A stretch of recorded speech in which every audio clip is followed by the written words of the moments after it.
Second last এপিসোডের শুরুতেই আমরা দেখতে পাই এখানে ডন এই বাচ্চার ছবিটা নিয়ে চলে আসে হচ্ছে ফ্রেডের কাছে। ফেস ডিটেক্টর দিয়ে সেই ছবিটাকে দেখতে বলছিল যে পরিণত বয়সে এই ছেলেটা দেখতে কেমন হবে। তখন ফ্রেড বলে এটা তো আমি করে ফেলতে পারবো, বাট আমার একটু সময় লাগবে। আমরা এদিকে দেখতে পাই পরদিন সকালে ডন এবং সেরা দুইজন যায় হচ্ছে সেই অরফানেজে এবং সেখানে গিয়ে সেখানকার এক লেডির সঙ্গে কথা বলে এই বাচ্চা সম্পর্কে জানতে চাই। এই লেডিটা জানায় আমি তো অনেক পরে এখানে আসছি, যার জন্য আমি খুব একটা বেশি ইনফরমেশন আপনাকে দিতে পারবো না। এরপরেও সে হচ্ছে একটা কার্ড এনে দেয় যেখানে কিনা ওই বাচ্চাটার বেসিক কিছু ইনফরমেশন ছিল।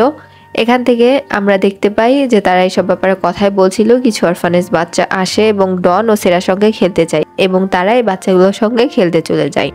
আমরা এখানে দেখতে পাই রিচার্ডকে, সে হচ্ছে তার ড্রাইভারকে বলে নিকের বাসাতে নিয়ে যেতে এবং রিচার্ড নিকের বাসাতে আসে। সেখানে এসে দেখতে পায় যে অনেকগুলো ফাইল রয়েছে যেখানে কিনা তার ছেলে যেসব অপকর্ম করেছে, মানে কেনি যেসব অপকর্ম করেছে এবং তারা এতদিন যেসব অন্যায় করেছে সেই সব কিছু নথিপত্র এখানে রয়েছে।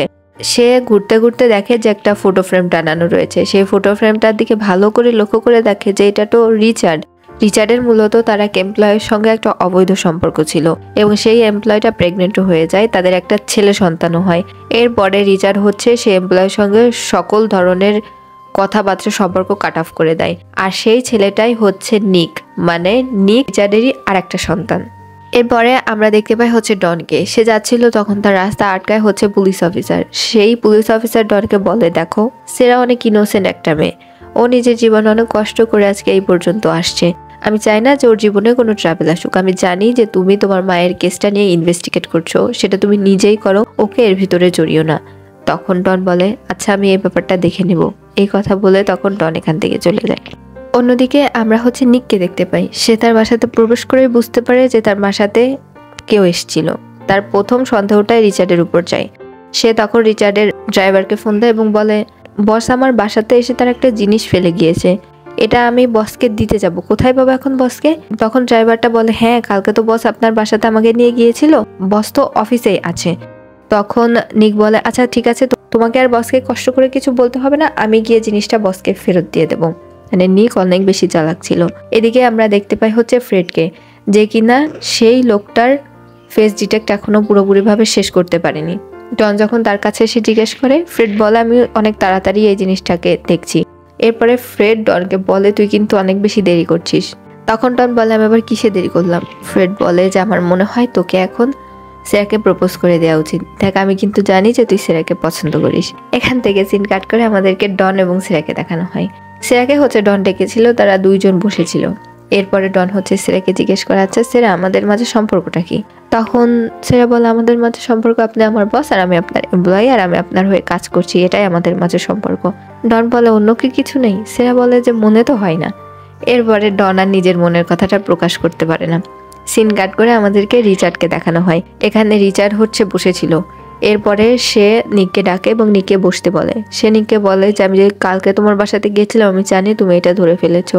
অতীতে যা কিছু হয়েছে সেটা তো এখন আর আমি বদলাতে পারবো না। আমার মনে হয় আমাদেরকে সকল কিছু নতুন করে শুরু করা উচিত। তুমি যে আমার ছেলে এটা আমি জানতে পেরেছি, আর আমি কি আর তোমাকে বলবো?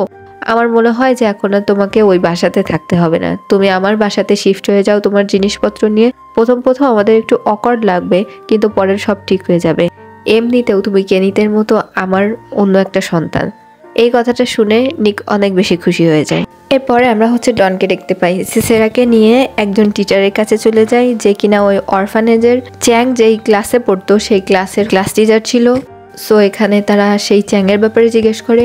এই টিচারটা ডনকে জানায় যে চ্যাং হচ্ছে অনেক ভালো একজন স্টুডেন্ট ছিল, কিন্তু ওকে কোন একটা বড়লোক ফাউন্ডার স্পন্সর করেছিল, যার কারণে ও পড়াশোনা করতে ইউএসএতে চলে যায়। এরপরে দীর্ঘ 10-12 বছর পর আমার আবার চ্যাংয়ের সঙ্গে দেখা হয়।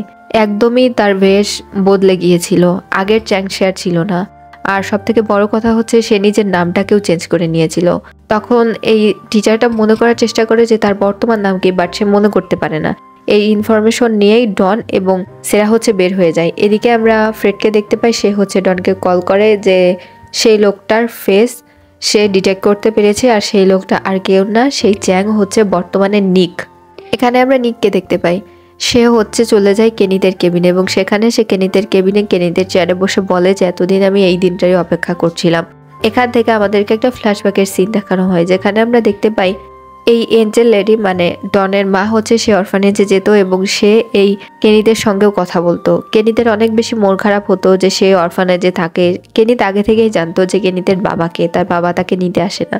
কেনিদের মা মূলত কেনিতে একটু বড় হওয়ার পরে কোনো একটা রোগ তার হয় এবং সে অসুস্থ হয়ে মারা যায়। তারপরে কেনিদের আর সকল রিলেটিভরা কেনিতকে এখানে দিয়ে যায়।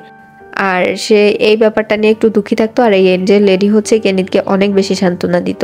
সরি, নামটা কেনিত হবে না, নামটা নিক হবে। যাই হোক, এর পরবর্তী সিনে আমাদেরকে নিককে দেখানো হয়। নিক কোথাও একটা যাচ্ছিল, তখন তার সামনে ডন চলে আসে এবং ডন এসে এখানে নিককে বলে যে নিক, আমি তোমার সিক্রেট জেনে গিয়েছি। তখন নিক বলে যে কি সিক্রেট? আমি যে চ্যাং আর সেই চ্যাংই হচ্ছে নিক, এটা জেনে গিয়েছেন? ডন একটু শক্ট হয়ে যায়। তখন হচ্ছে নিক বলে আমি যখন ছোট ছিলাম তখন হচ্ছে আপনার মা আমার ওই অরফানেজে আসতো এবং আমি যেহেতু পড়ালেখায় অনেক বেশি ভালো ছিলাম এই জন্য আপনার মা হচ্ছে আমাকে অ্যাব্রডে পাঠাতে চেয়েছিল। বাট আপনার মার একটা অ্যাক্সিডেন্টে মৃত্যু হয়ে যাওয়ায় এই জিনিসটা যখন রিচার্ড স্যার জানতে পারে তখন রিচার্ড স্যার হচ্ছে আমাকে স্পন্সর করে ইউএসএতে পাঠায়। মূলত এটা আপনার মার একটা অপূর্ণ ইচ্ছা ছিল যেটা কিনা রিচার্ড স্যার পূরণ করে দিয়েছে। আর এটাই হচ্ছে আমার সেই সিক্রেট। আর আপনিই বলুন যে আমার জন্য এত কিছু করেছে যার জন্য আজকে আমি এই পজিশনে দাঁড়িয়ে আছি, সেই রিচার্ড স্যারের হয়ে আমি কাজ করব না তো কার হয়ে কাজ করব?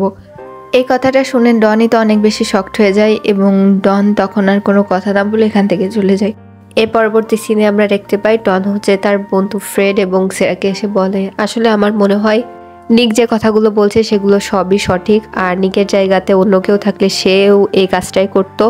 এরপরে হচ্ছে আমরা নিককে দেখতে পাই সে হচ্ছে চলে যায় রিচার্ডের কাছে এবং বলে যে আপনাকে আর টেনশন করতে হবে না, আমি রিচার্ডকে এমনভাবে গুমরাহ করে দিয়েছি যে রিচার্ড এই কেসটা তার এগোতেই পারবে না। আর এই কথা শুনে রিচার্ড অনেক বেশি খুশি ছিল। অ্যাসিস্ট্যান্ট ডনের কাছে আসে এবং বলে যে আপনাকে একটা পার্টিতে ইনভাইট করা হয়েছে যেটা কিনা সে অরফানেজে অ্যারেঞ্জ করা হয়েছে, আমার মনে হয় আপনারও যাওয়া উচিত। আমরা দেখতে পাই এখানে ডন হচ্ছে সেরাকে কল করে এবং সেরাকে সঙ্গে নিয়ে যায়। এখানে পার্টি ঠিকঠাক চলছিল। এরপরে এক পর্যায়ে রিচার্ড হচ্ছে সেরার কাছে আসে এবং সে সেরাকে একটু খোঁচা দিয়ে কথা বলতে থাকে। সেরা খুব একটা পাত্তা না দিয়ে এখান থেকে চলেই যাচ্ছিল। এরপরে রিচার্ড স্টেজের উপর চলে যায় এবং সেরাকেও তার সঙ্গে করে নিয়ে যায়। এখানে গিয়ে সে বলে আমি আজকে আপনাদের সঙ্গে একজন লেডিকে ইন্ট্রোডিউস করিয়ে দেবো যে কিনা অনেক বেশি ট্যালেন্টেড। এই কথা বলে সে বলে প্রথমত এই মেয়েটা হচ্ছে একজন অনাথ, এরপরেও সে যেন তেন করে তার জীবনটা পরিচালনা করত। তারপরে একদিন সে একটা বড় কোম্পানিতে অনেক কাঠকর পুড়িয়ে ঢুকে, সেখানে ঢুকে সে নানা ধরনের এমন কাজ করতে থাকে যে কারণে কিনা তারই কোম্পানির দ্বিতীয় বসকে সে জেলে পাঠাতে সক্ষম হয়েছে। আর এখন সে প্রথম বসের সঙ্গে টই টই করে ঘুরে বেড়ায় এবং তাকে ফাঁসানোর চেষ্টা করছে। তাহলে এর থেকে ট্যালেন্টেড মেয়ে আর কে হতে পারে? এই কথা বলে এবং এই কথা শুনে সেরা প্রায় কান্নাই করে দিচ্ছিল। আমরা দেখতে পাই তখন স্টেজের উপর চলে আসে হচ্ছে ডন এবং এসে বলে আমারও কিছু কথা বলার আছে। আপনারা সবাই যারা এখানে আছেন তারা সবাই বিজনেসম্যান। আপনাদেরকে আমি একবার সেরা রেজুমিটা দেখাচ্ছি। আপনারা সেরা রেজুমিটা দেখে বলুন যে এত ট্যালেন্টেড একটা মেয়ে যে কিনা প্রায় প্রতিটা টপ কোম্পানির আন্ডারে কাজ করেছে আর সে এতটাই ট্যালেন্টেড যে তার কাজেরও অনেক বেশি সুনাম হয়েছে, তার মতো মেয়েকে আমি কাজে রাখবো না তো কাকে রাখবো?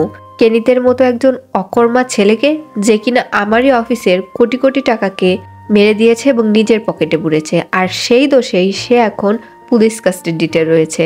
আর সকল দোষটা কিনা এরকম ট্যালেন্টেড একজন মেয়ের ঘাড়ে গিয়ে পড়ছে।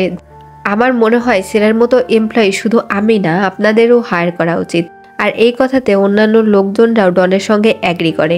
আর এই কথা শুনে রিচার্ডের অনেক বেশি রাগ হয়। রিচার্ড এখান থেকে রাগ হয়ে চলে যেতে থাকে। এরপরে সে ডনের সামনে এসে বলে ডন, তুমি আমার সঙ্গে এই কাজটা করতে পারলে শুধুমাত্র একটা অনাথ মেয়ের জন্য? তখন ডন বলে যে সেরা আমার এমপ্লয়ি আর সেরাকে আমি হায়ার করেছি। আপনি আমাকে বলে দেবেন না যে আমি কাকে হায়ার করব কাকে হায়ার করব না। আর আপনার ছেলে যেসব অকাজগুলোকে করেছে তাতে তো ওর আরও আগেই জেল হওয়া উচিত ছিল। এই কথা বলে ডন তখন সেরার হাত ধরে এখান থেকে চলে যায়। রাত্রের সিন আমরা দেখতে পাই যেখানে রিচার্ড হচ্ছে অনেক বেশি আজে বাজে ড্রিঙ্ক করছিল। তখন সেখানে নিক চলে আসে। নিক এসে রিচার্ডকে বলে যে আমার মনে হয় আপনার এখন আর ড্রিঙ্ক করা উচিত না। তখন রিচার্ড নিককে বলে আমার কি করা উচিত না সেটা তোমার কাছ থেকে আমাকে শিখতে হবে, আমার ছেলেকে তাড়াতাড়ি বের করার ব্যবস্থা করো। এরপরে নিক হচ্ছে রিচার্ডকে বলেছিল যে দেখুন বাবা, আমার মনে হয় আপনার এখানেই থামা উচিত। তখন রিচার্ড রেগে গিয়ে কেনিথকে বলে আমি তোমাকে বলছি তুমি আর আমাকে আর কখনো বাবা বাবা বলে রাখবে না, আমার অনেক বেশি ইরিটেট লাগে, আমার ছেলেকে বের করার ব্যবস্থা করো। এই কথা বলে রিচার্ড হচ্ছে চেঁচিয়ে ওঠে। এখান থেকে আমাদেরকে ফ্ল্যাশব্যাকে নিয়ে যাওয়া হয় যেদিন ডনের মাকে মারা হয়েছিল। ডনের মা ওই দিন হচ্ছে রিচার্ডের ব্যাপারে সকল ব্যাপার জানতে পেরে গিয়েছিল। রিচার্ড হচ্ছে আগে থেকে কোম্পানি থেকে টাকা সরিয়ে নিত, কেনিতের মতোই ছিল এই রিচার্ড। এই ব্যাপারটা যখন ডনের মা জানতে পারে তখন সে যাচ্ছিল ডনের বাবার সঙ্গে কথা বলতে। রাস্তাতে তার দেখা হয়ে যায় হচ্ছে রিচার্ডের সঙ্গে। রিচার্ডকে তখন সে বলে আজকেই সে তার হাজবেন্ডকে সকল সত্যিটা বলে দেবে এবং রিচার্ডকেও তাদের এই বিজনেস থেকে বের করে দেওয়া হবে। রিচার্ড এই কথাটা শুনেই হচ্ছে তখন ডনের মাকে ধাক্কা দেয় এবং পাথরের সঙ্গে লেগে ডনের মায়ের মাথাটা ফেটে গিয়েছিল। আর এই ব্যাপারটা একদম চোখের সামনে দেখেছিল এই নিক যখন সামনে আসে তখন রিচার্ডের বাবা বলে যে আমার রাস্তায় যে কাটা হয়ে দাঁড়ায় তাকে আমি এভাবেই সরিয়ে দেই, তুমি যদি আমাকে এখন হেল্প করো তাহলে আমি তোমাকে স্পন্সর করে ইউএসএতে পড়াশোনার জন্য পাঠিয়ে দেব। আর এই ডিলটাই মূলত নিক গ্রহণ করে নিয়েছিল এবং তখন সে এই সত্যিটা আর কাউকেই বলে না। এবার আমাদেরকে বর্তমান সিনে দেখানো হয় যেখানে রিচার্ডের অনেক বেশি রাগ হয় যে সে তার বাবার জন্য কি না করেছে, আর তার বাবা আজকে তাকে সন্তান বলেই মানে না, সে শুধু তার কাজের জন্য নিককে ব্যবহার করছে। তখন নিক বলে যে আজ থেকেই আমি দেখবো আপনিও কি করে বেঁচে পালান। এরপরে নিক সাথে সাথে পরের দিন সকালে চলে আসে হচ্ছে ডনের কাছে এবং ডনের কাছে এসে বলে যে আপনাকে আমার কিছু কথা বলার আছে। আপনার মাকে মূলত যে মেরেছে সে আপনার সামনেই রয়েছে, সে আর কেউ না, সে হচ্ছে রিচার্ড। আর আমি নিজের চোখে এটা দেখেছিলাম, বাট সে আমাকে স্পন্সর করেছিল, এই জন্য আমি এই ব্যাপারটা কাউকে বলি নাই। আমি এই ব্যাপারটা নিয়ে অনেক বেশি গিল্টি বোধ করছি, প্লিজ আমাকে মাফ করে দিন। আর আপনি যা ব্যবস্থা নেওয়ার রিচার্ডের ব্যাপারে নিতে পারেন। এই কথাটা শুনে ডন তো প্রায় পাগলই হয়ে গিয়েছিল। তখন আমরা দেখতে পাই সেরা এখানে আসে এবং ডনকে শান্ত করে। এরপরে ডন বলে না সেরা তুমি আমার হাত ছাড়ো, আমি এখনই রিচার্ডের সঙ্গে গিয়ে কথা বলবো। সেরাও তার হাত ছেড়ে দেয়। ডন সাথে সাথে রিচার্ডের বাসাতে চলে যায়। রিচার্ডের বাসাতে গিয়ে সে দেখতে পায় যে একটা চিঠি পাশে রয়েছে যে আমি অনেক বেশি গিল্টি বোধ করছিলাম আমার অতীতের অপকর্মের জন্য, এই জন্যই হচ্ছে সে তার নিজের জীবন নেওয়ার চেষ্টা করেছে। এরপরে আমরা দেখতে পাই ডন সাথে সাথে হচ্ছে রিচার্ডকে নিয়ে হাসপাতালে চলে যায় এবং সে বিড়বিড় করছিল যে তুমি এভাবে দুনিয়া থেকে এত সহজে যেতে পারো না, তোমার মৃত্যু আমার হাতেই লেখা রয়েছে। আর এখানেই সেকেন্ড লাস্ট এপিসোডটা শেষ হয়ে যায়।